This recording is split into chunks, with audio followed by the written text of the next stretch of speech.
Good morning. It is Friday, December 21st here in North Ottawa, Ontario. Sorry, I say North Bay because I used to live there for many, many years. But no, I currently live in Ottawa, Ontario. My name is Christine Cameron, and I'm in the process of changing my name to Crystal Marie Annabelle Samagadis because that is my birth name.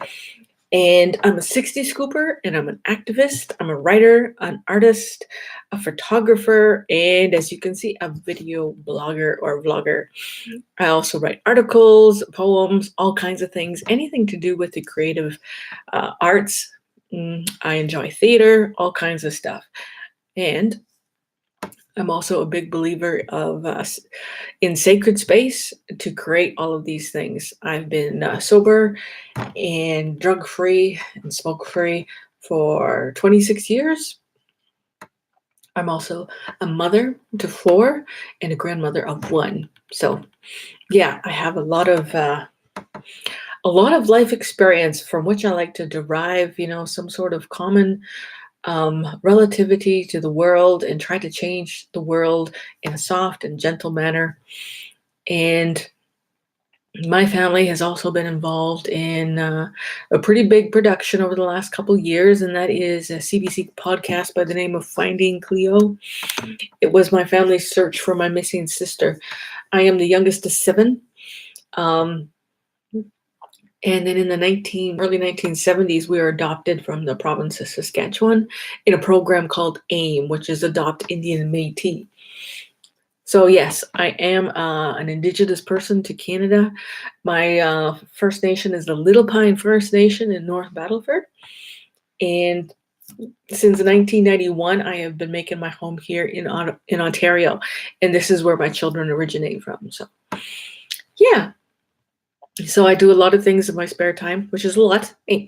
I'm an artist, as you can see this painting in the back. That's one of my paintings that I've done. That's actually a print of a painting I've done. I've done some other paintings. I've done sculpture. I've written articles and that kind of thing. But primarily, I'm a painter and I'm a communicator, and I like to say I'm an artivist, meaning I use my art as a means for communication and for activism. So what I've been doing and building upon the success of the Finding Cleo podcast, which has had 20 million downloads as of, December. What I want to do is I want to build on that positivity, that, ride that momentum into, making a career for myself. And what I want to do is just basically further Indigenous rights and issues, educate the general public on Indigenous issues, because there are so many issues that weren't previously known. And, and this came about by a number of things, like, for instance, if you're a 60 scooper, you live a very isolated life. Like, seriously, you do. Because, like growing up, I grew up in small town Saskatchewan in a town called Wynyard. So there weren't a lot of Native people there. There was no reserve in close proximity. The closest one would have been Kwakatu's Poor Man's Reserve, which is down more towards Punishai Raymore area. And no, there weren't a lot of Indigenous people there. I was one of, very few. And as the 60 scooper, I didn't really have that connection with my family because, I was visibly different. And then plus I was also culturally different, and my family had no frame of reference because I was raised in a white family. They had no frame of reference to teach me how to deal with the ethnicity of being me, with the culture of being me, because they had no comprehension. They had no frame of reference for, to guide me. And that's a common theme among 60 scoopers, is to grow up barren without any frame of reference to, navigate your own culture, your own race, your own experience, your own traditions. And so that becomes a huge void. And how do you navigate that void? How do you transcend that void? How do you overcome? How do you reconcile? With great difficulty, that's for certain.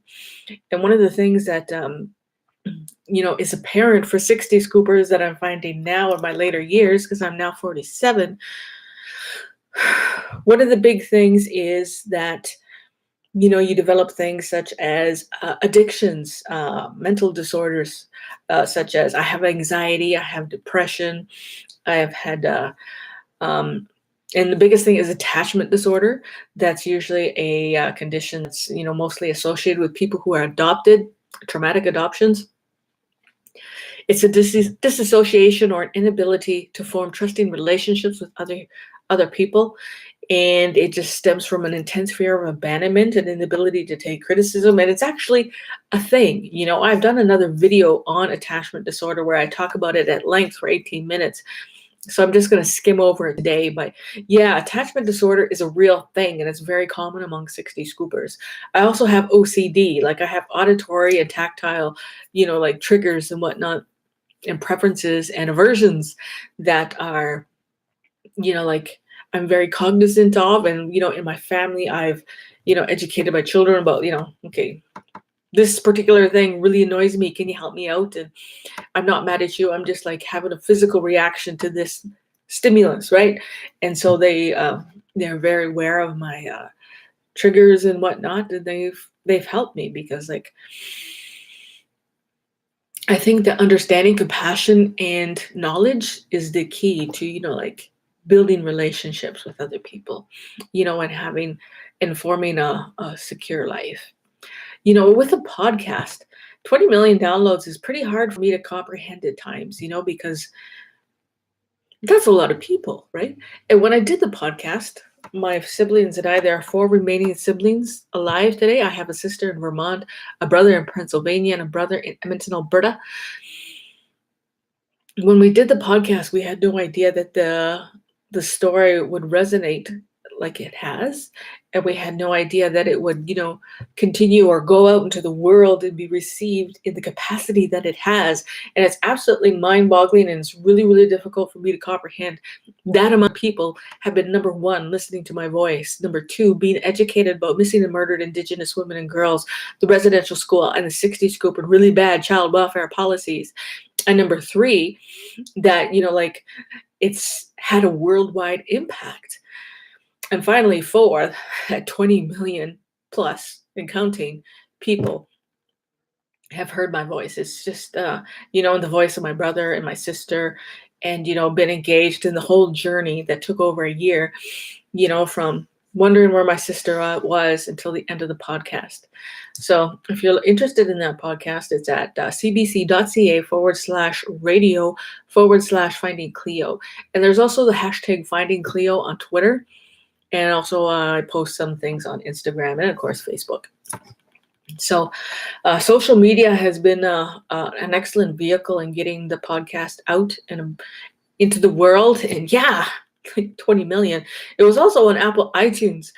And the podcast was released on March 7th, 2018.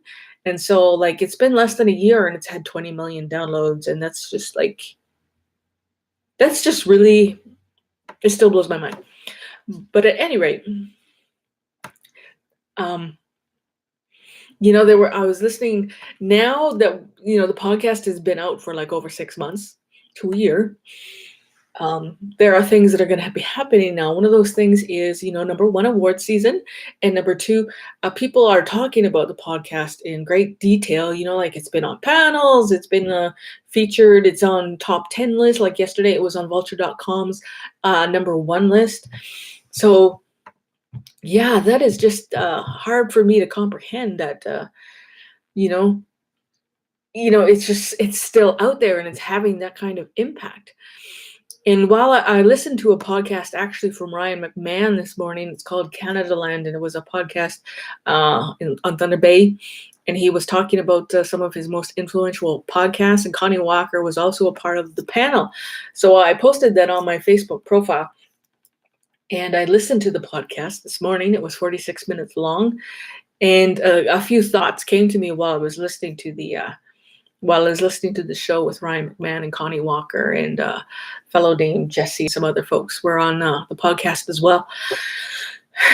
And one of those things was, first of all, that Finding Cleo, the podcast, this struck me as ironic. But anyway, like Connie was talking about, like the emotional impact of the podcast, because it does, delve into some pretty serious content, right? It's pretty traumatic. And I remember at one point during the podcast, Ryan says to Connie, he says, how did you do self-care? This is very traumatic material. How do you self-care, and, process that? And then of course I'm thinking the irony, this is not the first time that particular subject has been addressed. Like, how do you delve into the podcast and not be totally traumatized by it? And then, it's ironic for me because I was like, I'm always thinking like, well, how do you think it was like to live that? To live that and have that truth in your heart every day. It's wild. It's But when you grow up in that experience, immersed in that experience, in that truth, it becomes normalized, right? It becomes normal every day. So when you go to school or you're out amongst, normal people and they're functioning fairly normal, then you transition into this, creature that can survive anything or is pretending that nothing is wrong. Then I was having a conversation too with some friends this morning, and I was like, what is so awesome about the podcast is that I have been in relationships in recent years where I have, you get to a certain point in the relationship with somebody and you start to tell them your story, your truth, the things that, you want this person to know everything about you, because true love is knowing everything about somebody else and loving them anyway. So you reach a point where you say, I want to trust this person. So you share your own personal story with them. I have had a few incidents in recent years where my significant other has looked at me and said, you're making all this up. Eh? That can't possibly be true. Do you really want attention that bad? And to which I was dumbfounded because I knew one of two things. Number one, a decent human being would never lie about stuff like that. And number two, this relationship was over, because if they looked at me with such disbelief and think that I would lie about, some of the things that have happened in my life just because they were incredulous or, you know, at times, that does not mean they didn't happen. Right. So I've gotten that response, I don't know how many times. And it's just like, it just baffles me that another human being would think that I would make that up. So yeah. So when I first, spoke with Connie Walker and told her about our story, the big difference is, Cersei, stop. Big difference is she believed me.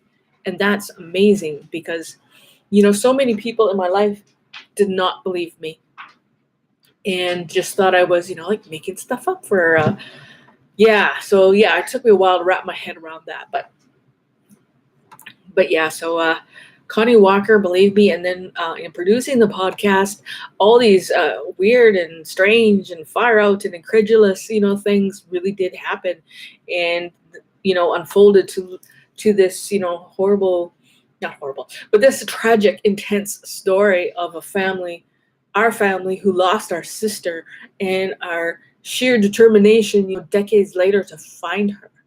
Like I get choked up sometimes listening to some of the video trailers or some of the ads or some of the commercials that have been produced around Finding Cleo, or some of the words even that Connie herself has spoken regarding, promoting the podcast or talking about the podcast.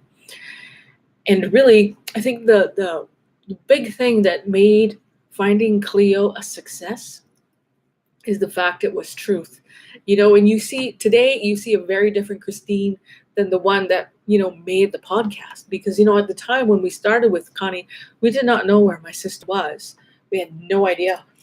So in the evolution of the podcast and making it, and discovering things and, just, fleshing out the story and investigating things, truths were uncovered. Situations were uncovered. And that's why the podcast is so real, is because it really happened. This is truth. And when you let truth out into the world, a few things happen. Number one, you are no longer burdened by the truth. Like, it's no longer there to ricochet in my head and in my heart when I try to tell people, this is what happened to my family. This is what happened to me. Because, truth is a big thing. And when, like you carry this kind of truth in your this story as part of your identity, as part of yourself, and it's incredulous and it's tragic and it's just like very intense, and you let it out into the world, then it's not there. It doesn't resonate there to, consume you. And that's what I was telling one of my cousins, my newly found cousins this morning, was that this story that's been brewing in here that we've carried on, just four shoulders, me, my two brothers and my sister, this story that's just been, we've been lugging through the decades and years, it's no longer ours. We have let it out into the world, and the world, 20 million people, are helping us carry that. And then all the anguish and suffering and tears that we have cried are being shared by the world. And that's a huge thing, when the world can see something as truth and feel what you feel, and experience that pain, and look at Indigenous people and say, wow, I had no idea. Now I know, and now I have compassion for your experience, for your truth, and I know why you're not getting over it, because it's still happening. It's still happening today, and that's a powerful thing, to have that truth released. So that's why you see a very different Christine today than the one who made the podcast. The one who made the podcast was very stern, very just like in fighting mode, because I've spent so many years, like defending myself because I'm in isolation, because I have no family and no backup, right?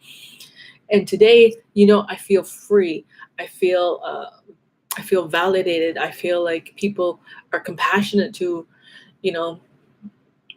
not only me, but 60 scoopers and Indigenous people and, people in foster care and adoptions. They have an understanding of the loss, the tragedy, the compassion, the resilience that it takes to get over those kinds of things. So yeah, I'm very, very, very, very grateful the podcast happened. Like I didn't do it for fame. I didn't do it for money. I didn't even do it for anything other than trying to find my sister. Because finding her, siblings share a common bond, a very special bond, because we share a common experience. We have the same experience. We have that same rejection. We have that same uncertainty, that same blood and DNA. And it's a very special bond between siblings. And even though there might be some friction between the parent-child relationship, siblings can pretty much, overcome that. And they just have a relationship that's on an entirely different level. So finding Cleo was integral to us for that relationship, because, when I found my siblings, it was like, wow, you knew exactly what I've been through. I didn't even find out I had siblings until I was 18. And in all the times that, I was, bullied at school, or beat up, or alone, or felt alone, or just been alone physically, when I found out that I was the youngest of 7 when I was 18, I was like, that was just mind blowing. It took me many, many, many years to get over that, because I was thinking, I have to find them. I have to find each and every single one of them, because they understand me. They are going to understand me. They're my blood, and they're my backup, So yeah, that's another great thing I'm grateful for, that because of the podcast, is that my siblings and I currently are a lot closer, and we are no longer alone in carrying this burden, because it's been shared by the world. It's been shared by 20 million people. And that's a truly awesome thing, to no longer be alone in carrying this burden that was, Finding Cleo, that podcast. And finally, I'm going to end this video shortly, because I've been talking for almost 20 minutes. But yes, I want to do a new platform, and that's why I'm going to switch to YouTube. So every day at 1 o'clock, Eastern Standard Time, Toronto, I will be doing a live video on Seven Wolves channel.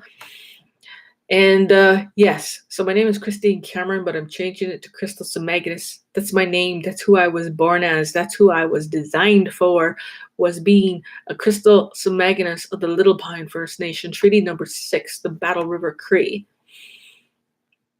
I was born into this life. This is who I am. These are the people I come from.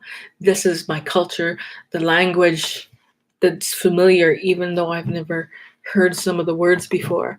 These are the things I want to learn. And everything that was taken from me in my years as an adult and years as a child, all those deprivations, I've taken steps to take those things back.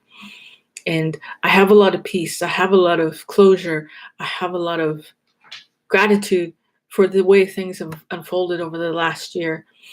And now, on Friday, December 21st, winter solstice, tomorrow is a special day because it'll be 40 years since my sister Cleo passed. And I'm going to have a feast and going to enjoy the day with my son and going to celebrate. Well, not celebrate, but we're going to mark that anniversary, 40 years since my sister passed. And we are all the much better for this experience, and maybe, in the sorrow and knowing that it was 40 years. And for 38 of those years, my sister was probably wondering, where are the people that look like me? Well, here we are. We're here. We know where she is. And my brother in Pennsylvania will be going to her gravesite and, having a little gathering for her there. That's very important that to our family that we have those answers and that we don't pass unanswered questions on to our children. That's important. All the I's are dotted and T's are crossed.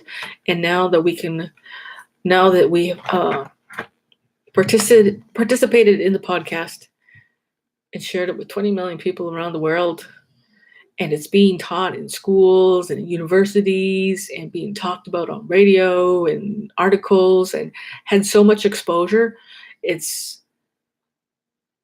humbles me to know that my sister is such a powerful spirit, even in death, even decades later. Like the power and the resilience of her spirit is just mind-boggling. Because if you listen to the podcast, there are many spiritual coincidences that happen too. But no, Cleo is very, very, very powerful spirit. And one of the things she said before she passed was that the government had no right to do this.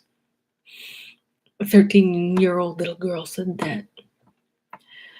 And that's, a big part of the activism I do today. So yeah, 40 years. 40 years. And this is, if anything, too, it's also hope for other families of missing and murdered Indigenous women and girls, that there is no amount of time that can pass in which, the ache or the search or the longing for your loved ones who are missing subsides. No amount of time or money or distance can diminish, the love people have for each other and family, what little family that might be there. So to all those other families of missing and murdered Indigenous women and girls, don't give up hope. Might be decades, might be months, might be days. Let's hope that none of our, Indigenous people go missing.